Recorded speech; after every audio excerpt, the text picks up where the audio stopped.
मैं उन लोगों का शुक्रगुजार हूँ जिन्होंने मुझे ना बोला, जिन्होंने मेरी सहायता नहीं की और जिसकी वजह से मैंने अपना सारा काम खुद ही किया। ये कहना था एक साइंटिस्ट का और ये कहानी है उसी जीनियस साइंटिस्ट की, Albert Einstein. Game of mind की सीरीज में अगर अल्बर्ट आइंस्टाइन की कहानी ना हो तो ये सीरीज अधूरी रहेगी। अल्बर्ट आइंस्टाइन अपने समय के बहुत ही प्रतिभाशाली यानी जीनियस इंसान थे। एक ऐसा इंसान जिसने मैथ और साइंस में ऐसा योगदान दिया जिसे बस मुट्ठी भर चंद साइंटिस्ट ही आज तक दे पाए हैं। कुछ लोग मानते हैं कि हम दुनिया को दो भागों में बांट सकते हैं। एक भाग है आइंस्टाइन के पहले की दुनिया और दूसरा भाग है आइंस्टाइन के बाद की दुनिया। और ऐसा मानने के पीछे एक वजह है। आइंस्टाइन ने दुनिया को 3 अक्षरों वाला एक फॉर्मूला दिया, E=mc², और इस फॉर्मूले ने साइंस को बदल दिया, साइंटिस्ट की सोच को बदल दी और इसी फॉर्मूले की वजह से हम अल्बर्ट आइंस्टाइन को जानते हैं। उन्होंने साइंस के क्षेत्र में बहुत बड़ा योगदान दिया और इसीलिए सन 1921 में उनको नोबेल पुरस्कार मिला। उन्होंने 300 से ज्यादा साइंटिफिक पेपर्स यानी वैज्ञानिक शोध पत्रों को प्रकाशित करवाया। सन 1999 में टाइम मैगजीन ने 20वीं शताब्दी यानी 20th सेंचुरी के 100 सबसे ज्यादा प्रभावशाली यानी इन्फ्लुएंशियल लोगों की लिस्ट जारी की और उसमें अल्बर्ट आइंस्टाइन को पर्सन ऑफ द सेंचुरी यानी शताब्दी पुरुष घोषित किया। जर्मनी में पैदा होने के बावजूद जर्मन लोगों से खतरा, हिटलर के डर से जिनको अपने देश को छोड़कर अमेरिका जाना पड़ा। अमेरिका में भी FBI उनके पीछे 20 सालों तक पड़ी रही और मृत्यु के बाद भी जिनके मस्तिष्क पर बहुत समय तक शोध चलता रहा। क्या सच्चाई थी इन सब के पीछे और इन सब मुश्किलों के बीच में कैसे अल्बर्ट आइंस्टाइन ने अपनी जिंदगी के मकसद को पूरा किया? उनकी जिंदगी से जुड़ी इन सब बातों और कहानियों को जानने के लिए मैं आपको इतिहास में करीब 150 साल पहले ले चलता हूँ। कुछ 150 साल पहले जब इलेक्ट्रिसिटी नहीं थी और जर्मन के शहरों पर सूरज डूबने के बाद अंधकार का राज होता था और वो शहर बहुत खतरनाक हो जाते थे। फिर थॉमस अल्वा एडिसन के DC करंट ने जर्मनी के शहरों को कुछ रोशनी दी। जर्मनी के शहरों में एक छोटा सा शहर था, उल्म, और इस शहर में रहते थे हरमन और पोलिन आइंस्टाइन। हरमन आइंस्टाइन एक सेल्समैन और इंजीनियर थे जो लोगों को इलेक्ट्रिसिटी के उपकरण सप्लाई करते थे। 14 मार्च 1879 एक खुशी से भरा दिन था हरमन और पोलिन आइंस्टाइन के लिए। उनके घर में उस दिन एक बेटे ने जन्म लिया। प्यार से उसका नाम उन दोनों ने अल्बर्ट रखा। अल्बर्ट का सर उसके शरीर की तुलना में बड़ा था और ठीक शेप में नहीं था और हरमन और पोलिन को डर था कि कहीं उसको कोई प्रॉब्लम तो नहीं है। जब अल्बर्ट की दादी यानी हरमन की माँ ने उसको पहली बार देखा तो उन्होंने भी ये कहा कि उसका सर बड़ा है, लेकिन कुछ दिनों में ही अल्बर्ट का सर धीरे धीरे सही शेप में आने लगा। हरमन और पोलिन आइंस्टाइन अपने बेटे को बहुत प्यार करते थे। जैसे जैसे अल्बर्ट बड़ा होने लगा, हरमन और पोलिन को एक नई चिंता सताने लगी। अल्बर्ट कुछ भी बोलता नहीं था, लेकिन चिंता होने के बावजूद हरमन और पोलिन को ये उम्मीद थी कि एक दिन वो जरूर बोलेगा। लेकिन साथ ही साथ उनके मन में एक डर जरूर था कि कहीं उनका बच्चा एक मंदबुद्धि बच्चा तो नहीं है। सन 1880 अल्बर्ट अब 1 साल का हो चुका था और उसने थोड़ा थोड़ा बोलना भी शुरू किया था। कुछ लोगों का कहना है कि उसने 4 साल के बाद बोलना शुरू किया और जब पहली बार वो बोला था तो उसके शब्द थे, the soup is too hot, soup बहुत गर्म है। जब हरमन और पोलिन ने उससे पूछा कि तुम पहले क्यों नहीं बोले, तो अल्बर्ट ने कहा कि अब तक सब कुछ ठीक चल रहा था। अल्बर्ट के साथ प्रॉब्लम ये थी कि वो लैंग्वेज यानी भाषा को जल्दी पकड़ नहीं पाते थे, जैसा कि दूसरे बच्चे जन्म के बाद करते हैं। ये प्रॉब्लम उसको 9 साल तक थी। वो सेंटेंस को अपने माइंड में दोहराता रहता था जब तक वो उनको ठीक से बोल नहीं पाता था। उसी साल यानी सन 1880 में हरमन और पोलिन उल्म से लगभग 160 किलोमीटर दूर म्यूनिक में जाकर रहने लगे। म्यूनिक में आइंस्टाइन के पिता और उसके चाचा जेकब ने एक कंपनी बनाई जो कि थॉमस अल्वा एडिसन के DC करंट के लिए इलेक्ट्रिकल इक्विपमेंट बनाती थी। आगे की कहानी सन 1881 से सन 1885 के बीच में से होके गुजरेगी। अल्बर्ट 2 साल का हुआ और तब उसकी बहन का जन्म हुआ। हरमन और पोलिन ने उसका नाम रखा माजा। अपनी एक छोटी बहन को पाकर अल्बर्ट बहुत खुश हुआ। अल्बर्ट दूसरे बच्चों के साथ घुल मिल नहीं पाता था। उनके साथ खेलता भी नहीं था और बहुत ही शांत रहता था। उसको खेलना कूदना अच्छा नहीं लगता था। आजादी बहुत पसंद थी उसको और वो हर तरफ शांति चाहता था।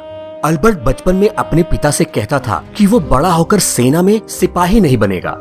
जब वो रोड पर सेना के सिपाहियों को परेड करते हुए देखता तो उसको बहुत दुख होता था। उसको लगता था कि सेना के लोगों को आजादी से घूमने की इजाजत नहीं थी और उनकी लाइफ बस एक मशीन की तरह थी और युद्ध होने पर वो मर जाते थे। हिंसा और युद्ध से नफरत थी अल्बर्ट को। वो अपने बचपन में या तो अकेले या फिर अपनी बहन माजा के साथ खेलता और उसके खेल भी कुछ इस तरह के होते थे जिससे उसको कुछ सीखने को मिले।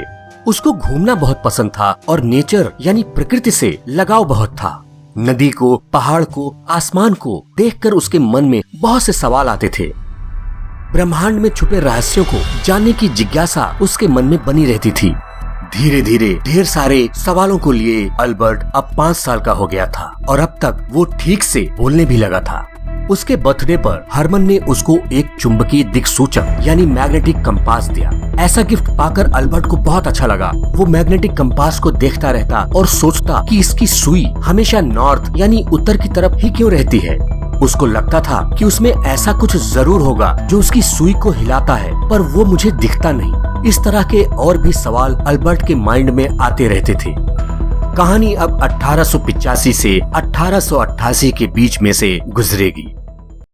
अल्बर्ट के 5 साल पूरा करने के बाद उसका एडमिशन म्यूनिक के एक कैथोलिक प्राइमरी स्कूल में करवा दिया गया। उसकी माँ पोलिन को म्यूजिक बहुत पसंद था और वो पियानो बहुत अच्छा बजाती थी। पोलिन चाहती थी कि अल्बर्ट भी म्यूजिक सीखे क्योंकि उनका मानना था कि म्यूजिक से जिंदगी में सुख और शांति आती है, आदमी का तनाव दूर होता है। और यही सोचकर उन्होंने अल्बर्ट को वायलिन बजाना सिखाना शुरू किया। स्कूल में भी म्यूजिक टीचर अल्बर्ट को वायलिन बजाना सिखाते थे। अल्बर्ट जब वायलिन बजाना सीख रहा था तो उसको प्रैक्टिस करना बिल्कुल अच्छा नहीं लगता था क्योंकि वो किसी चीज को बार बार करना पसंद नहीं करता था। शुरुआत में तो उसको म्यूजिक बिल्कुल पसंद नहीं था और एक बार तो उसने म्यूजिक टीचर पर अपनी चेयर फेंक दी थी, लेकिन फिर धीरे धीरे उसको म्यूजिक अच्छा लगने लगा। आखिरकार वायलिन बजाना सीख लिया अल्बर्ट ने और फिर म्यूजिक से उसको इतना प्यार हो गया जो प्यार उसकी पूरी जिंदगी भर बना रहा। अपने वायलिन का नाम अल्बर्ट ने रखा था लीना। म्यूजिक से जब प्यार हुआ अल्बर्ट को तो उसके बाद उसने कई सॉन्ग्स भी लिखे और उनको गाया भी। दोस्तों, अगर मैं आपको जीनियस साइंटिस्ट आइंस्टाइन की कहानी सुना रहा हूँ तो पढ़ाई और स्कूल का जिक्र तो आना ही चाहिए। 8 साल की उम्र में उसको लुइटपोल्ड जिम्नेजियम में डाल दिया गया। लुइटपोल्ड जिम्नेजियम को आज हम अल्बर्ट आइंस्टाइन जिम्नेजियम के नाम से जानते हैं। उसको स्कूल जाना अच्छा नहीं लगता था। उसको लगता था कि स्कूल में छात्रों की जिंदगी भी सेना के सिपाहियों जैसी ही होती थी, कोई आजादी नहीं। खुल के सोचना और सवाल करना पसंद था अल्बर्ट को। कोई विचार या किताब में लिखी कोई बात को बिना कुछ सोचे समझे मान लेना अल्बर्ट आइंस्टाइन को बिल्कुल पसंद नहीं था। उसका मानना था कि पहले हमको किसी भी चीज को अच्छे से समझ लेना चाहिए, तभी उसको मानना चाहिए। वो जब भी अपने सवालों को स्कूल में अपने टीचर्स से पूछता तो उसके टीचर्स बहुत बार उन सवालों के जवाब नहीं दे पाते थे और उनको उसके सवालों से गुस्सा आती थी और बदले में मिलती थी अल्बर्ट को सजा। टीचर्स को लगता था कि ये लड़का बस फालतू के सवाल पूछता रहता है। वो अल्बर्ट को जीनियस या टैलेंटेड छात्र नहीं मानते थे। उनको लगता था कि ये अपनी जिंदगी में कुछ भी हासिल नहीं कर पाएगा, लेकिन अल्बर्ट के नंबर अच्छे आते थे और हम सब ये जानते हैं कि वक्त ने बता दिया कि अल्बर्ट क्या था। कई महान लोगों के साथ उनकी जिंदगी में ऐसा ही कुछ हुआ है। अल्बर्ट आइंस्टाइन की कहानी अब साल 1888 से साल 1893 के बीच से होकर गुजरेगी। धर्म। आइंस्टाइन परिवार का धर्म क्या था? आइंस्टाइन परिवार यहूदी थे। यहूदी होना भी उनके लिए बहुत सी समस्याएं लेकर आया क्योंकि जर्मनी में ज्यादा संख्या में ईसाई थे और यहूदियों की संख्या बहुत कम थी। लेकिन अल्बर्ट धार्मिक किताबों को पढ़ता था। उसने बाइबल पढ़ी, धर्म को समझने की कोशिश की, लेकिन धीरे धीरे उसको ये बात भी समझ में आने लगी कि कोई भी धर्म इंसान को कुछ गलत नहीं सिखाता, लेकिन इंसान कई बार उसको तोड़ मरोड़ के अपने फायदे के लिए इस्तेमाल करते हैं और यही बात उनको अच्छी नहीं लगती थी। यहूदी होने के कारण भी अल्बर्ट को स्कूल में बहुत सी प्रॉब्लम्स होती थी। स्टूडेंट्स उसका मजाक उड़ाते थे और उसको परेशान करते थे क्योंकि वहाँ ज्यादा संख्या में ईसाई स्टूडेंट्स थे। ये भी एक कारण था जिसकी वजह से अल्बर्ट स्कूल जाना पसंद नहीं करता था। मैं उस समय की बात कर रहा हूँ जब आइंस्टाइन बड़े हो रहे थे। चारों तरफ के इस तरह के वातावरण ने उसके ऊपर बहुत बुरा असर डाला और वो चुपचाप और अकेला रहने लगा। लेकिन उन सालों में उसका एक दोस्त बना, मैक्स टेलमे। वो भी एक यहूदी था और अल्बर्ट से उम्र में थोड़ा बड़ा था। वो अल्बर्ट को घर पे ट्यूशन पढ़ाने के लिए आता था। मैक्स टेलमे मेडिकल साइंस यानी चिकित्सा विज्ञान का स्टूडेंट था और वो अल्बर्ट को कई किताबें भी पढ़ने के लिए देता था। अल्बर्ट अपने दोस्त और ट्यूटर मैक्स टेलमे से साइंस और फिलॉसफी यानी दर्शन के बारे में सवाल करता। अल्बर्ट का इंटरेस्ट बचपन से ही मैथ और फिजिक्स में था और उसके सवाल भी ऐसे थे जिनके जवाब सिर्फ मैथ और फिजिक्स से ही उसको मिल सकते थे। ब्रह्मांड कैसे काम करता है, इस बारे में उस समय तक बहुत जानकारी उपलब्ध नहीं थी और ब्रह्मांड से जुड़े हुए बहुत से सवालों की खोज से ही अल्बर्ट का इंटरेस्ट फिजिक्स और मैथ में ज्यादा हुआ।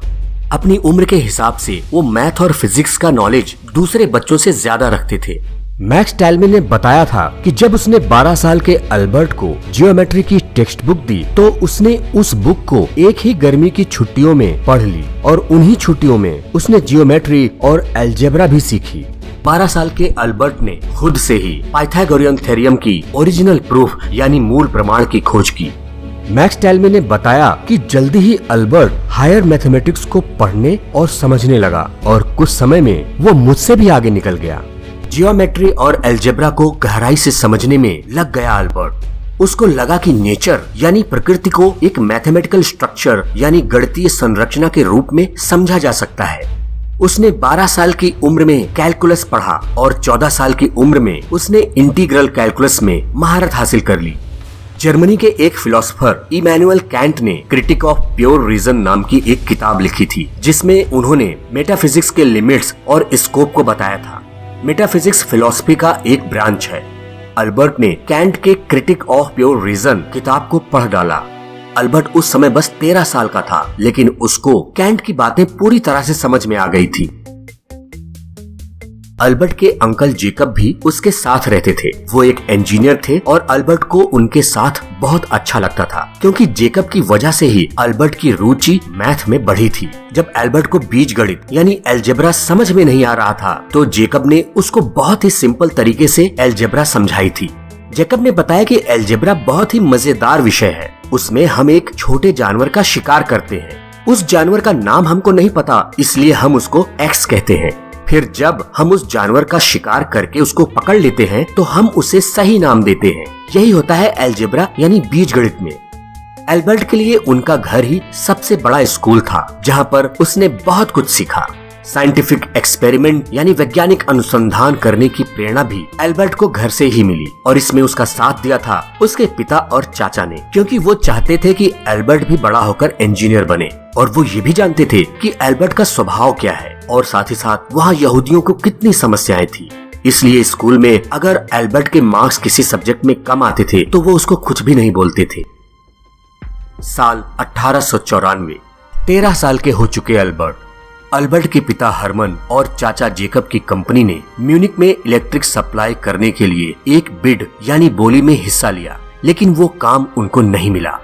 उनके पास इतना पैसा नहीं था जिससे वो डायरेक्ट करंट यानी डीसी के उपकरणों को अल्टरनेटिंग करंट यानी एसी के मुताबिक बदल सकें। अल्बर्ट के पिता हरमन और चाचा जेकब की कंपनी को बहुत नुकसान हुआ और उन्हें अपनी म्यूनिक की कंपनी को बंद करना पड़ा। नए बिजनेस की तलाश में आइंस्टाइन परिवार को इटली के मिलान शहर में जाना पड़ा और फिर वहाँ से कुछ महीनों बाद वो पैविया चले गए। लेकिन अल्बर्ट को म्यूनिक में ही रुकना पड़ा और लुइटपोल्ड जिम्नेजियम स्कूल में अपनी पढ़ाई पूरी करनी पड़ी। अल्बर्ट अपनी फैमिली के चले जाने के कारण बहुत उदास रहने लगा। उसको लुइटपोल्ड जिम्नेजियम पसंद नहीं था, लेकिन जर्मनी का वही बड़ा स्कूल था जहाँ स्टूडेंट्स अपनी पढ़ाई करके किसी यूनिवर्सिटी में पढ़ने के लिए तैयार हो पाते थे। अल्बर्ट के पिता चाहते थे कि वो इलेक्ट्रिकल इंजीनियरिंग में डिग्री हासिल करे, लेकिन लुइटपोल्ड जिम्नेजियम स्कूल में पढ़ते हुए एक बार अल्बर्ट स्कूल अथॉरिटीज से भिड़ गए और उन्होंने स्कूल के टीचिंग मेथड का कड़ा विरोध किया।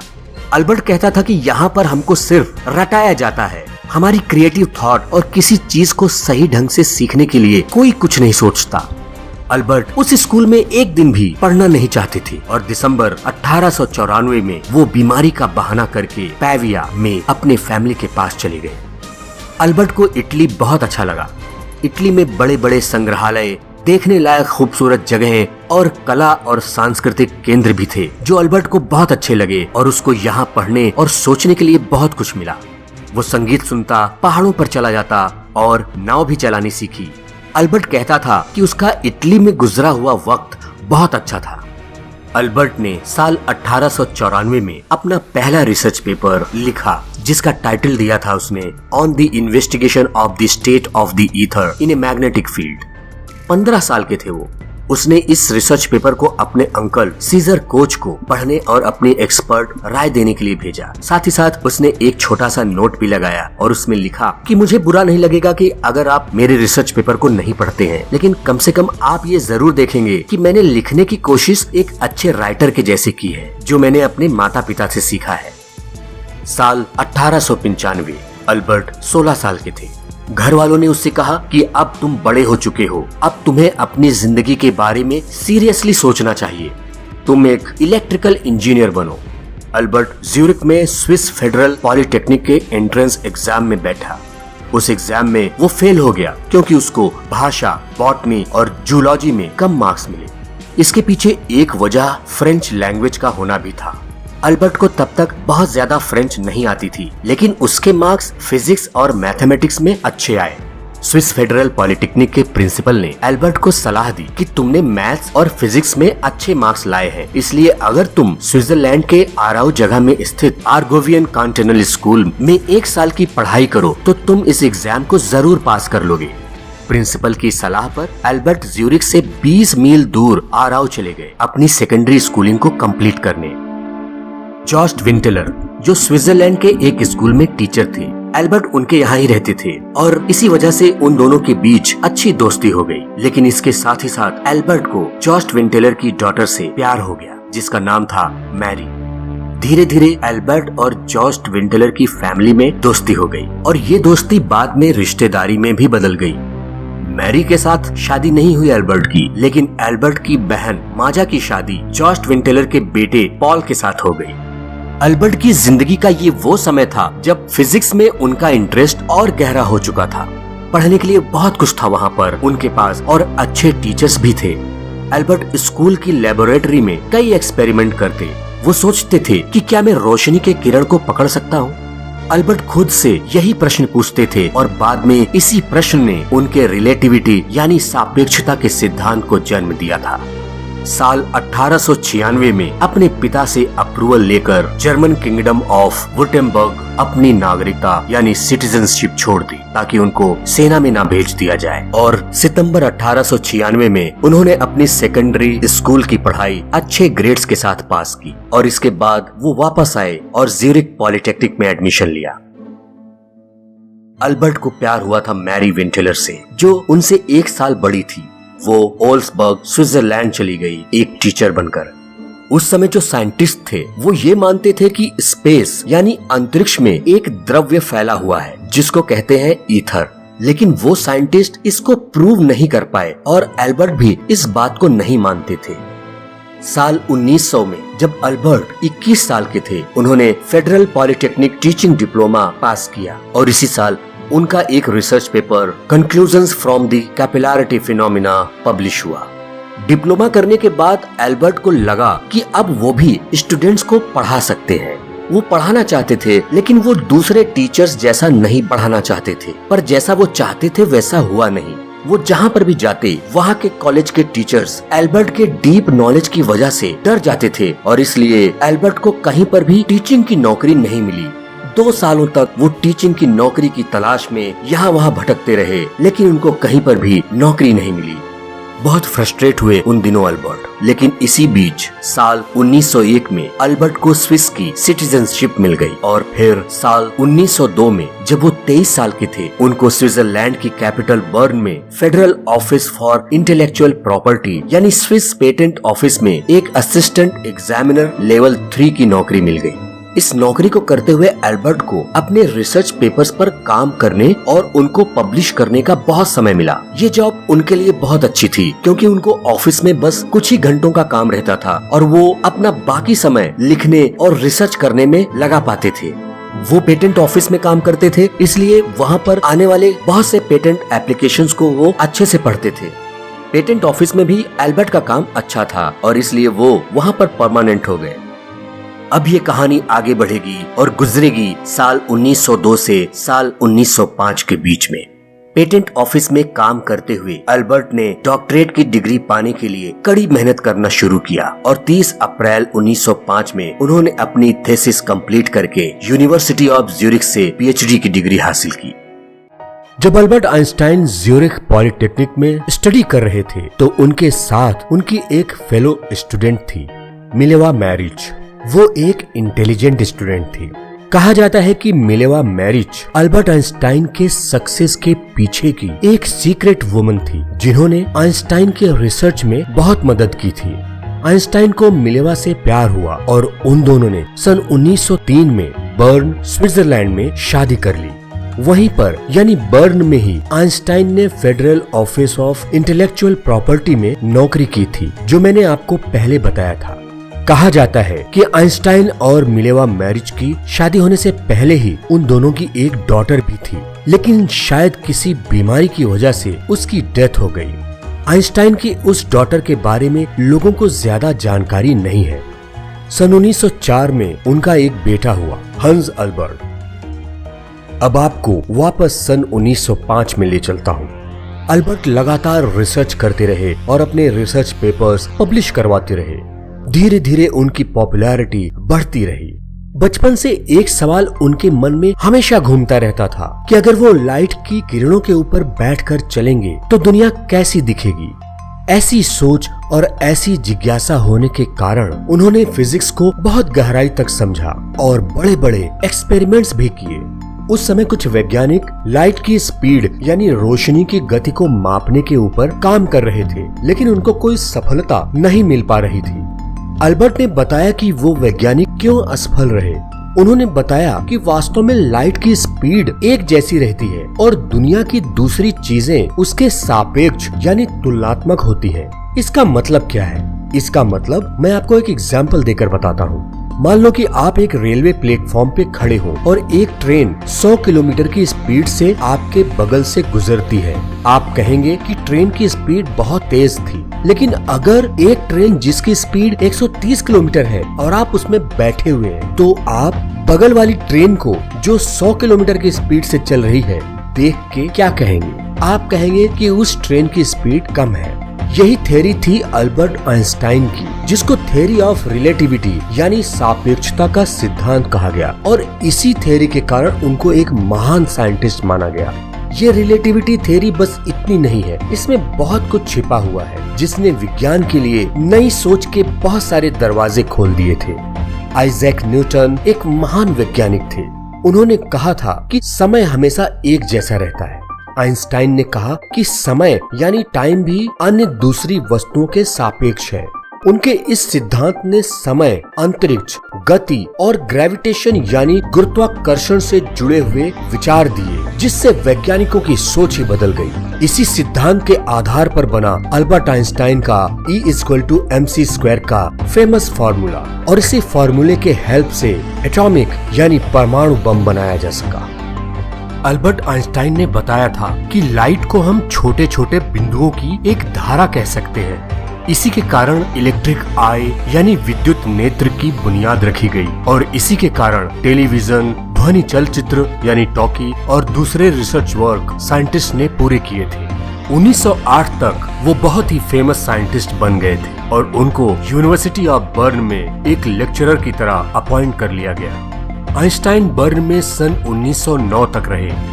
1909 में अल्बर्ट आइंस्टाइन ज्यूरिख चले गए, जहां उनको यूनिवर्सिटी ऑफ ज्यूरिख में प्रोफेसर की जॉब मिली। सन 1910 में उनका दूसरा बेटा हुआ, एडवर्ड। 1911 में अल्बर्ट प्रेग चले गए, जहां उन्होंने चार्ल्स फर्डिनेंड यूनिवर्सिटी में प्रोफेसर की नौकरी की। एक साल बाद जुलाई 1912 में वो वापस चले गए ज्यूरिख प्रोफेसर की नौकरी करने। 2 साल तक रहने के बाद आइंस्टाइन अप्रैल 1914 में अपनी वाइफ के साथ बर्लिन चले गए। आइंस्टाइन के लगातार एक जगह से दूसरे जगह जाने और कुछ अन्य कारणों से उनमें और उनकी पत्नी में कुछ मतभेद हो गए और वो दोनों 1914 में ही एक दूसरे से अलग हो गए।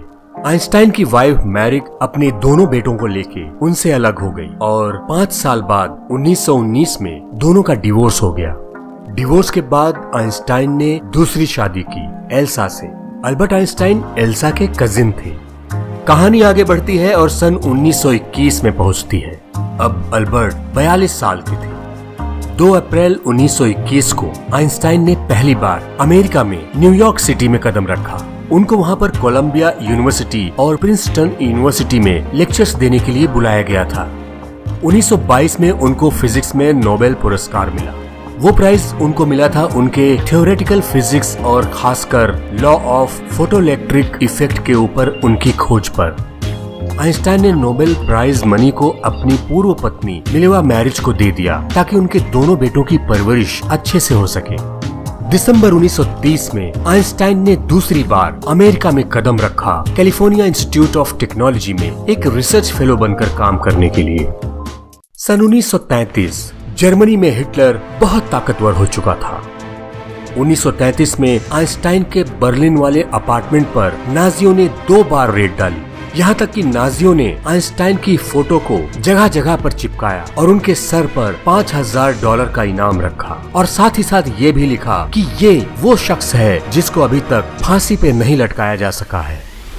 आइंस्टाइन एक यहूदी थे और उस समय जर्मन के गवर्नमेंट ने जो नया लॉ पास किया उसके अनुसार यहूदियों को कोई भी गवर्नमेंट की पोस्ट नहीं दी जा सकती थी, यहाँ तक कि वो यूनिवर्सिटी में भी नहीं पढ़ा सकते थे। हजारों यहूदी वैज्ञानिकों को उनकी यूनिवर्सिटी की नौकरी छोड़ने के लिए कहा गया और उन सारी जगहों से उनके नाम हटा दिए गए जहां पर वो नौकरी कर रहे थे। आइंस्टाइन को जर्मनी में रहना खतरे से खाली न लगा, इसलिए उन्होंने जर्मनी छोड़ने का फैसला किया। अमेरिका में आइंस्टाइन को अपने यहाँ रहने का इनविटेशन मिला और फिर सन 1933 में आइंस्टाइन ने जर्मनी छोड़ दिया। हालांकि 7 सालों के बाद आइंस्टाइन को अमेरिका की सिटीजनशिप मिल गई थी, लेकिन अमेरिका में भी उनके शुरुआती दिन बहुत अच्छे नहीं गुजरे। अमेरिका में भी FBI उनके पीछे पड़ी रही। FBI को लगता था कि आइंस्टाइन एक डबल एजेंट है। उनको लगता था कि जर्मनी का होने के कारण हो सकता है कि आइंस्टाइन एक जासूस बनकर अमेरिका में आए हो। जब फ्रीडम ऑफ इंफॉर्मेशन एक्ट के तहत FBI ने अपनी इन्वेस्टिगेशन की रिपोर्ट पब्लिक के सामने रखी तो लोगों को ये पता चला कि उन्होंने आइंस्टाइन के ऊपर 177 पेजों की एक रिपोर्ट बनाई थी, जिस रिपोर्ट में FBI ने ये शक जाहिर किया था कि आइंस्टाइन बहुत खतरनाक व्यक्ति हो सकते हैं। 1933 के बाद लगभग 22 सालों तक, यहाँ तक कि अमेरिका की सिटीजनशिप मिलने के बाद भी FBI आइंस्टाइन पर लगातार नजर रखी थी।